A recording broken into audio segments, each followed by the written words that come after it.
देख रहे हैं आप, मैं हूं आपके साथ नेहा दुबे। उत्तर प्रदेश की योगी आदित्यनाथ की सरकार जब से सत्ता में आई है, एक के बाद एक ऐसे फैसले ले रही है जो जनता जनार्दन के पक्ष में हो। शिक्षा से लेकर अस्पताल और बाकी जरूरतों को भी पहले से बेहतर बनाने के लिए योगी सरकार उपयुक्त कदम उठा रही है। इसी क्रम में अब योगी आदित्यनाथ की सरकार ने राज्य के मदरसों को लेकर बड़ा फैसला लिया है। बता दें कि योगी सरकार के इस फैसले के तहत अब मदरसा मॉडर्न ऑर्गेनाइजेशन स्कीम के अंतर्गत टीईटी पास शिक्षकों की ही मदरसों में टीचर के तौर पर नियुक्ति की जाएगी। बताया भी जाता है कि सरकार के इस फैसले के बाद मदरसों में भर्ती के लिए नियमावली में अब जल्दी ही संशोधन किया जाएगा। इसके अलावा सरकार ने मदरसों में दीनी तालीम को कम कर हिंदी, अंग्रेजी, विज्ञान, गणित, सामाजिक विज्ञान जैसे विषयों पर फोकस करने की तरफ कदम बढ़ाया है। सरकार ने फैसला लिया है कि मदरसों में अब केवल 20% दीनी शिक्षा और 80% आधुनिक शिक्षा कराई जाएगी। फैसले के तहत आलिया स्तर के मदरसों में एक शिक्षक की नियुक्ति होगी। कक्षा 5 तक के मदरसों में 4 शिक्षक और कक्षा 6 से 8 तक के 2 और कक्षा 9 और 10 स्तर तक के मदरसों में 3 शिक्षक मॉडर्न एजुकेशन पढ़ाने के लिए नियुक्त किए जाएंगे। यूपी के मदरसों में टीचर जो एलिजिबिलिटी टेस्ट यानी कि टीटी को पास कर लेते हैं, उन्हीं को पढ़ाने की इजाजत मिलेगी। अभी तक ऐसा होता था कि मदरसे में पढ़ाने वाले खुद शिक्षक बन जाया करते थे। मदरसों में शिक्षकों की भर्ती के लिए टीचर एलिजिबिलिटी टेस्ट लिया जाएगा। इसे पास करने के बाद ही वो पढ़ा सकेंगे। टेस्ट टीईटी पास उम्मीदवार ही मदरसों में शिक्षक भर्ती के लिए पात्र होंगे। अभी तक मदरसों में पढ़ने वाले खुद शिक्षक बन जाया करते थे, लेकिन अब इसमें बदलाव किया गया है। इसके अलावा पहले मदरसों में दीनी शिक्षा 80% होती थी और मॉडर्न शिक्षा 20%, लेकिन अब सरकार ने मदरसों को मॉडर्नाइजेशन के तहत इसमें बदलाव करते हुए इसमें सुधार लाने की कवायद की है। मदरसों में शिक्षा बेहतर हो सके, इसके लिए पिछले हफ्ते ही यूपी की योगी आदित्यनाथ सरकार ने यूपी मदरसा ई लर्निंग मोबाइल एप्लीकेशन भी लॉन्च किया है। इस एप्लीकेशन की सहायता से बच्चे ट्रेडिशनल तरीके से, इसके अलावा मोबाइल की सहायता से भी पढ़ाई कर सकेंगे। योगी सरकार का ये कदम बच्चों को डिजिटल शिक्षा से जोड़ना और जरूरी सुविधाएं उपलब्ध कराना है। इस एप्लीकेशन की सहायता से बच्चे नाइट क्लासेस को भी आसानी से अटेंड कर सकेंगे और अपनी सहूलियत के अनुसार कोई भी क्लास पढ़ पाएंगे।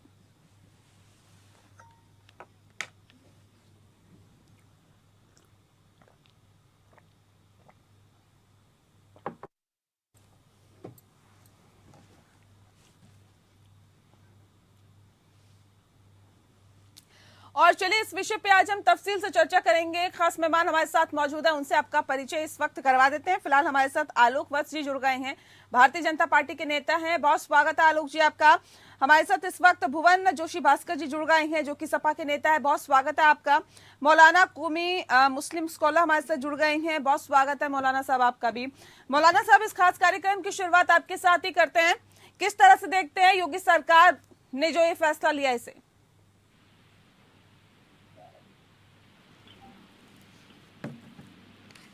मौलाना साहब, आवाज मिल पा रही है आपको? जी बताइए सर, सरकार ने जो फैसला लिया है कि अब टीईटी पास ही मदरसों में जो टीचर है वो नियुक्त किए जाएंगे, इस फैसले को आप कैसे देखते हैं? देखिए, ऐसा है कि जहाँ तक कि ये उत्तर प्रदेश सरकार ने जो फैसला लिया है वो जाहिर है कि अच्छा ही लिया होगा। और मैं समझता हूँ कि मदरसे के अंदर जहाँ दीनी तालीम होती है वहीं पे दुनियावी ये तोहमत खत्म हो जाए कि मदरसे में जो है दहशतगर्दी पढ़ाई जाती है और मदरसा ये होता है, तो दुनियावी तालीम का भी सिस्टम हो जाएगा तो ऑटोमेटिक ये बात खत्म हो जाएगी। वैसे हम नहीं समझते कि मदरसों के अंदर दीनी तालीम के अलावा कुछ और होता है।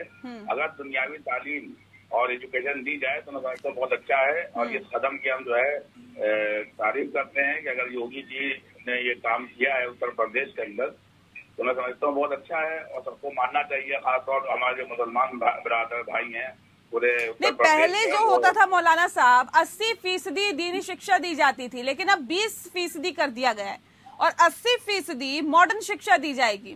इस कदम को आप कैसे देखते हैं? क्या वाकई बच्चों को बेहतर शिक्षा की तरफ योगी सरकार लेके जा रही है?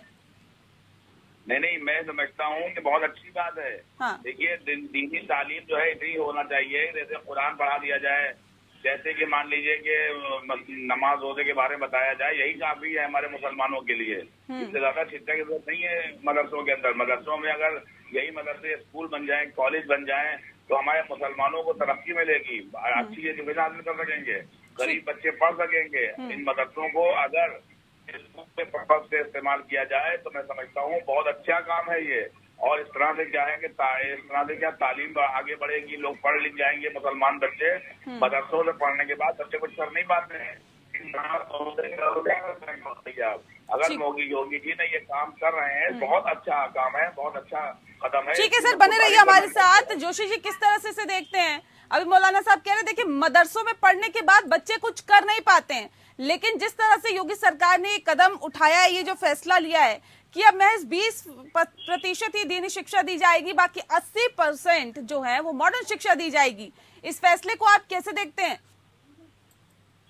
नेहा जी, निश्चित तौर पर मैं कहना चाहता हूँ, जो इतने समय से मदरसों में जो शिक्षक हैं, उनके लिए एक नया प्रश्न योगी सरकार ने इस बहाने खड़ा कर दिया है। हमारी भावना ये थी कि सरकार उन जो टीचर्स के वर्षों से जो अनुभवी है, उन्हीं को किसी तरह ट्रेंड करके उनको आगे का रास्ता प्रशस्त करते, ताकि उनके सामने अपनी नौकरी की समस्या नहीं आ पाती। हम चाहते हैं कि वो लोग उसको निश्चित तौर पे उसको शिक्षक का उनका अनुभव है, और अनुभव प्लस उनको जो टेक्निकल ट्रेनिंग देकर उसको आगे बढ़ाने का काम करता है, तो निश्चित तौर पर उनपे रोजगार की समस्या नहीं आ पाती। बाकी जो सुधार है, निश्चित तौर पे हमें के अंदर सुधार होने चाहिए। अब भी इसके पक्षधर है कि नई टेक्नोलॉजी, नए उससे बच्चों को जो अपडेट एजुकेशन है, या जो नई टेक्नोलॉजी से जो एजुकेशन हो रही है, वो निश्चित तौर पे इस भारत देश से सभी को पाने का हक है। लेकिन निश्चित तौर पे वो जो शिक्षक है, जो इतने समय से जिन्होंने मदरसों में अपना अनुभव दिया है, अगर उनके साथ बेरोजगारी की स्थिति आ जाती, तो निश्चित तौर पर ये कोरोना काल, ये पूरे समय में एक बहुत बड़ी त्रासदी ना बन जाए। मुझे इस बात ठीक है, आलोक जी से कैसे देखते हैं? कह रहे हैं कि जो टीचर्स वहां पर पढ़ाते हैं अभी, उनके सामने एक बड़ी समस्या पैदा हो जाएगी। उन्हीं टीचर्स को टेक्निकल ट्रेनिंग देकर उन्हें परमानेंट करना चाहिए सरकार की तरफ से। देखिए नेहा जी, जी नमस्कार सर। एक चीज मैं बता दूं, ये एक अभूतपूर्व और ऐतिहासिक फैसला है। इससे मुस्लिम समुदाय के बच्चों में आमूल चूल परिवर्तन होगा। अभी ये मॉडर्न युग आ गया है, 21वीं सदी की बात हो रही है। वहाँ आप 80% सिर्फ दीनी तालीम की बात कर रहे थे। अब मदरसा मॉडर्नाइजेशन स्कीम के तहत बहुत सा चेंज आने वाला है। आधुनिक शिक्षा से ओत पढ़ाई होगी। आलिया स्तर की मदरसों में 1 शिक्षक, कक्षा 5 में 4 शिक्षक, कक्षा 6 में 8 शिक्षक, 2 और 9 और 10 में 3 शिक्षक होंगे। इसके अलावा जो भी शिक्षक पढ़ाएंगे वो टीचर एलिजिबिलिटी टेस्ट पास करने के बाद ही उसके उपयुक्त माने जाएंगे। 30% वो दीनी शिक्षा की तालीम देंगे। ऐप पर डिजिटल मोबाइल ऐप और लॉन्च किया जा रहा है, जहाँ से डिजिटल शिक्षा को जोड़ना है। ऐप पर स्टूडेंट रात को भी पढ़ाई कर सकते हैं, जब मर्जी पढ़ाई कर सकते हैं, और जिस तरीके का पढ़ाई चाहेंगे उस तरीके का ऐप से पढ़ाई कर सकते हैं। ये सब चीजें आजादी के बाद किसी ने भी नहीं सोचा मुस्लिम समुदाय के प्रति इन चीजों को। और एक चीज मैं बता दूं, शायद इस बात से लोग गवारा नहीं करेंगे या इसका अन्यथा मतलब निकालेंगे कि जहां 80% दीनी शिक्षा के बाद लोग बाहर निकलते हैं, उस पर जो आतंकवादी लोग हैं वो उनके दिमाग को फेरने में काबिल हो जाते हैं। इसमें भी अभूतपूर्व कमी आएगी, जो इस तरीके का ट्रेनिंग से लोगों का दिमाग फेर के उनको आतंकवादी बनाने की कवायद करते हैं। शायद इसका लोग गलत अर्थ निकालने मेरे कहने का, लेकिन ये एक सच्चाई है, इसको मानना पड़ेगा। जब आदमी मॉडर्न होगा, उसकी चक्षु खुलेगी, उसको मॉडर्नाइजेशन का ज्ञान होगा, तो इन बेबुनियादी बातों का उस पर असर नहीं करेगा। और ठीक है मौलाना साहब से मैं इस पे रिएक्शन ले लेती हूँ। मौलाना साहब, कितना इत्तेफाक रखते हैं आप आलोक जी की बातों से? ये कह रहे हैं कि देखिए अब मॉडर्न टेक्नोलॉजी से बच्चे पढ़ेंगे तो उनका दिमाग ज्यादा खुलेगा और वो गलत गतिविधियों में जाने से कहीं ना कहीं गुरेज करेंगे, बचेंगे। देखिए, बहुत अच्छी बात इन्होंने कही और मैं खुद भी यही चाहता हूँ कि उत्तर प्रदेश में नहीं बल्कि पूरे भारत के अंदर बच्चों के अंदर जो है वो एजुकेशन दी जाए और बच्चों को डॉक्टर बनाया जाए, इंजीनियर बनाया जाए, अच्छी पोस्टों पर बनाया जाए और मदरसे में सिर्फ 10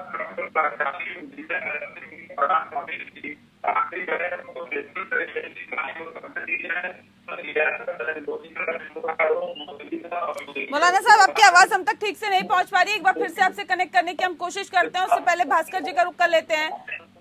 सर, एक बार फिर से कनेक्ट करते हैं आपसे। मौलाना साहब, फिर से एक बार कनेक्ट करते हैं। जोशी जी, किस तरह से इसे देखते हैं? क्योंकि भास्कर जी को तो इसमें कमी नजर आएगी कि इनका वोट बैंक कम हो जाएगा जब लोग ज्यादा मॉडर्नाइज हो जाएंगे तो। जी देखिए, निश्चित तौर पे अभी जो भारतीय जनता पार्टी के प्रवक्ता साथी ने जो बात कही है, निश्चित तौर पे हम समाजवादी पार्टी इस लड़ाई को lड़ने का काम करते हैं। ये आतंकवादियों की धर्म और जाति किस लड़ाई को लड़ने का काम करते हैं? किस लड़ाई को लड़ने? ये किसी आतंकवाद को जब ये धर्म और जाति से जोड़ने का काम करते हैं, हाँ। तो हमें दिक्कत होने लगती है। हाँ। हमारा मानना है कि कोई भी मजहब, चाहे मौलाना साहब, मैं आ रही हूँ, आपकी आवाज हम तक नहीं पहुंच पा रही। अभी जोशी जी कुछ कह रहे हैं, सुन लेते हैं, उसके बाद मैं आपसे बात करती हूँ, आपका रुख करती हूँ। जी, चाहे हिंदू हो, चाहे मुसलमान हो, चाहे सिख हो, चाहे ईसाई हो, कोई भी मजहब, कोई भी जाति आतंकवाद को प्रेरित नहीं करती है। ये इनका केवल मिथ्या है और इस तरह से ध्रुवीकरण करके और आतंकवाद की पाठशाला को मुस्लिम धर्म से जोड़ने की कोशिश करते हैं। निश्चित तौर पर इसकी लड़ाई को लड़ने का काम न्यासी हम करते हैं। हमारे नेता माननीय अखिलेश यादव जी का साफ विजन है। नहीं, आप योगी सरकार के इस फैसले का समर्थन करते हैं या नहीं करते? और विरोध करते हैं तो सिर्फ इसलिए करते हैं क्योंकि वहां पर जो टीचर्स हैं उनको परमानेंट किया जाए, सिर्फ इस बात का विरोध करते हैं? या फिर आपको लगता है कि जो दीनी शिक्षा 20% की गई है, मॉडर्न टेक्नोलॉजी के साथ मॉडर्न शिक्षा योगी सरकार देने की कोशिश कर रही है जिससे बच्चे डॉक्टर, इंजीनियर या फिर किसी अच्छी फील्ड में, दूसरी फील्ड्स में जा सके, इसका आप लोग समर्थन करते हैं या नहीं? समाजवादी पार्टी समर्थन करती है या नहीं? इसका जवाब दीजिए सर आप। नेहा जी, हमारा मानना ये है, एक तो हमें उन शिक्षकों की चिंता है जो पूरा जीवन या पूरे लगभग कैरियर दृष्टि से यहाँ पर लगे हुए, उनको एक अनुभव भी है। तो सर वो कैपेबल है तो टीईटी क्लियर कर ले, इसमें क्या दिक्कत है? उनको देखिए, आप सुनिए नेहा जी, मैं बहुत गंभीर विषय कह रहा हूँ। हम चाहते हैं उनको शिक्षक के लिए प्राथमिकता मिले और उनको टीईटी परीक्षा के लिए जो टेक्निकल एजुकेशन या जो भी हेल्प सरकार कर सकती है वो करे, ताकि उनके साथ रोजगार की समस्या ना आ पाए। पहला बिंदु तो ये है। दूसरा, हमें साहब की बात पे बहुत ऑब्जेक्शन है जो ये कहते हैं कि मदरसों से निकल के लोग, इनकी शुद्ध भाषा में इनसे कहेंगे कि आतंकवादी निकलते हैं, तो मुझे ऐसे शब्दों से बिल्कुल दिक्कत है। इस दिक्कत इसलिए है क्योंकि ये संविधान की मूल भावना के खिलाफ है और संविधान की मूल भावना है जो गंगा जमुना तहजीब है। और ठीक है आलोक जी, जो आपने कहा था उन्होंने क्या सही मतलब निकाला है ये जोशी जी ने? नहीं, बिल्कुल गलत मतलब निकाला है भास्कर जी ने। ये मैंने कहा था कि मेरे अभिप्राय को गलत लेंगे। मेरे कहने का मतलब है, चाहे हिंदू हो भास्कर जी या मुस्लिम हो, अगर वो सिर्फ दीनी शिक्षा तालीम प्राप्त करता है तो उसके दिमाग पर जहर बोने में ज्यादा टाइम नहीं लगता है। लेकिन जो मॉडर्न शिक्षा प्राप्त आदमी है उसके ऊपर इन ताकतों का असर कम होता है। मेरा कहने का अभिप्राय ये था। मैंने ये नहीं कहा कि मदरसे से आतंकवादी ही निकलते हैं। मैं कह रहा हूँ यहाँ हिंदू तालीम की भी शिक्षा दी जाती है, अगर उसको मॉडर्न शिक्षा से मरहूम रखा जाता है तो उसके ऊपर आप ज्यादा कारगर ढंग से उसको मोड़ सकते हैं किसी दूसरे काम में। लेकिन एक मॉडर्न आदमी को जिसकी थिंकिंग बड़ी हो जाती है उसको आप इतनी आसानी से नहीं मोड़ सकते। ठीक है जोशी जी, जल्दी से रखिए बात अपनी, जल्दी से रखिए। देखिए, हम कहना चाहते हैं जो इन्होंने कहा था वक्त साहब कह रहे थे कि मदरसों से निकले लोगों का ब्रेन वॉश इजी जाता है। आप इतिहास को आगे देखेंगे तो आप पाएंगे कि मदरसों से निकले लोग वैज्ञानिक भी हुए हैं और उन्हें देश की शहादत में कितना योगदान दिया है। तो इस तरह की भावना को भारतीय जनता पार्टी को अपने चश्मे को ठीक करने की आवश्यकता है। हम लोग इस देश की गंगा जमुना तहजीब के खिलाफ अब लड़ाई को लड़ने का काम हमारे नेता। खबरें तो कई निकल के सामने आती है जोशी जी, उसको भी मुझे लगता है ध्यान देने की जरूरत है। जहां मदरसों के नीचे हथियारों का जखीरा निकलता है उस पर भी ध्यान देने की जरूरत होती है। कई चीजें ऐसी निकल के सामने आती है जो ये बताती है कि कहीं ना कहीं सवालों के घेरे में है कई मदरसे। मैं सभी की बात नहीं कर रही हूँ, कुछ मदरसों की मैं बात कर रही हूँ। तो ऐसे में उन शंकाओं को दूर करने के लिए क्या नहीं लगता कि एक बेहतर कदम है, अब जो बच्चे हैं वो हिंदी, गणित, विज्ञान और साथ ही साथ इंग्लिश का ज्ञान ले सकेंगे? क्या ये देश के लिए जरूरी नहीं है? क्या उन बच्चों के भविष्य के लिए जरूरी नहीं है? नेहा जी, हम ये कह रहे थे, हमारा कहने था एक तो जिनका अनुभव है उनका नाम लिया जाए, और दूसरा हम लोग ये कहना चाहते हैं टेक्निकल एजुकेशन हो और एजुकेशन शिक्षा प्रद हो, लेकिन भारतीय जनता पार्टी को एक परिपाटी को अपना सुधारना पड़ेगा। और वो परिपाटी है कि कोई भी कानून लाते हैं तो उसके संदर्भ लोगों को बेहतर नहीं करते हैं।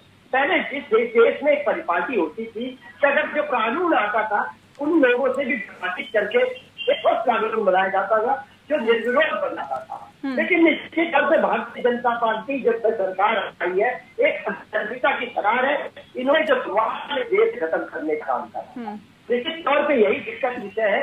हम सर, मौलाना साहब को कोई इसमें दोष नजर नहीं आ रहा, लेकिन समाजवादी पार्टी को इसके अंदर कई खामियां नजर आ रही है। क्यों, ऐसा क्यों? देखिए, मैं ये नहीं कह सकता मौलाना साहब मेरी हर बात से इत्तेफाक हूँ या मैं मौलाना साहब की हर बात से इत्तेफाक हूँ। मैं भारत के कानून का एक सामान्य विद्यार्थी होने के कारण जिसका मेरा सामान्य ज्ञान है उस हिसाब से बता रहा हूँ। ये उन चिंता है उन टीचर्स की जो इसका रीजन बेरोजगार ना हो जाए, अब उनकी चिंता करने का काम कर रहे हैं। और हम ये चाहते थे कि जैसे हमारे मौलाना साहब इन लोगों की योगी जी एक बैठक कर लेते तो निश्चित तौर पे ये लोग भी अपना पक्ष रख पाते। ठीक है मौलाना साहब, ये राजनीति हित आपने काफी पॉइंट्स रखे जो कि सकारात्मक नजरिए से आप लोग देख रहे हैं। आप कह रहे हैं अच्छा है अगर योगी सरकार ये कर रही है काम, तो ये बहुत अच्छा है बच्चों के भविष्य के लिए। लेकिन मौलाना साहब, जो समाजवादी पार्टी के नेता कह रहे हैं कि जो टीचर्स अभी पढ़ा रहे हैं उनको ये परमानेंट करना चाहिए, टेक्निकल उनको ट्रेनिंग देनी चाहिए, तमाम तरह की बातें, ये क्या राजनीतिक बातें लग रही हैं आपको, या फिर आपको लगता है कि वाकई ये सही बात है, ऐसा होना चाहिए?